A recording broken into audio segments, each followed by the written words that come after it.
सामुद्रिक झड़ मोन्था बात्या प्रभाव में गजपति जिलार मोहना उदयगिरी और नुआगढ़ अंचल में प्रबल वर्षा होगा सहित पवन बहबार लगी। गत काली लगी रही वर्षा पवन एने अंचल लोकों सहित अधिक आलोचना करिसेंती आम प्रतिनिधि सुबित कुमार नायक।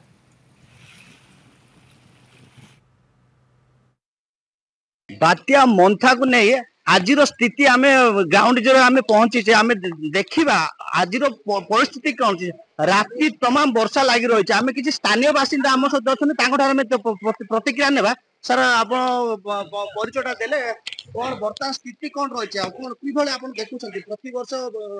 अक्टोबर मासरे बात्या आसছে जो बात्याटा आसছে आप कि देखुं बर्तमान कौन रही है देखो यहाँ हूँ गजपति जिलार मोहना ब्लॉक चांदपुर ये गतकाली जो आमर सूचना आसाला जो मंथा बोली गोटे सामुद्रिक झड़ जो बात्या आसाला से झड़ गतकाली राति संध्या प्राय 7:15 ठारू एत भीषण भाव में वर्षा आरंभ हो राति सारा वर्षा होती पवन बेग गतकाली अधिक नथिले आज सकाल पवन गत बर्तमान देखिपुं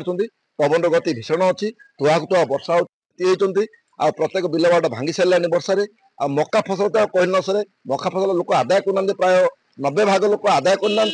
10 भाग लोक आदाय करेंगे से गुड़ा जो मैंने आदाय करा नष्ट होगलानी खरा ना से खरा नष्ट होगलानी खरा ना वर्षा जो नष्ट होगलानी तेणुक जो गछ अच्छी गछ पड़ जाइए गछ पड़ा फल कि समस्त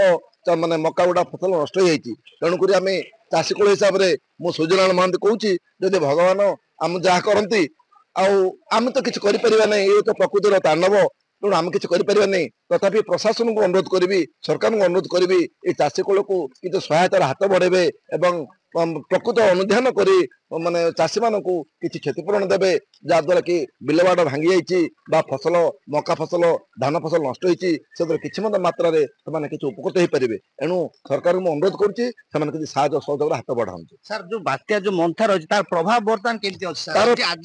आज प्रभाव बहुत गतकाली 7:15 वर्षा टिके टिके आरंभ होता किंतु राति सारा वर्षा होती आज प्रभाव देखुं भीषण भाव में पवन होती गछ गुड़ा कि लही पड़ी देखिपे आपने आ तुआ तुआ वर्षा संगे से भीषण वर्षा होती संगे संगे पवन गति अधिक अधिक पवन होती आग को कौन अच्छी आगु सरकार सूचना देती तथापि लोक घर पदा को बाहर ना तथापि एत पवन जे घर पदा को बाहर होनी आज स्थिति देखा गले बहुत बेहाल स्थिति जदि नदी था बन्या था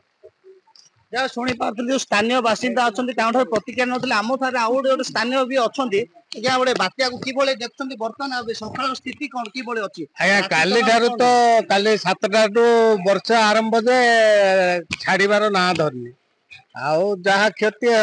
हो मका धान या सब पड़गलानी।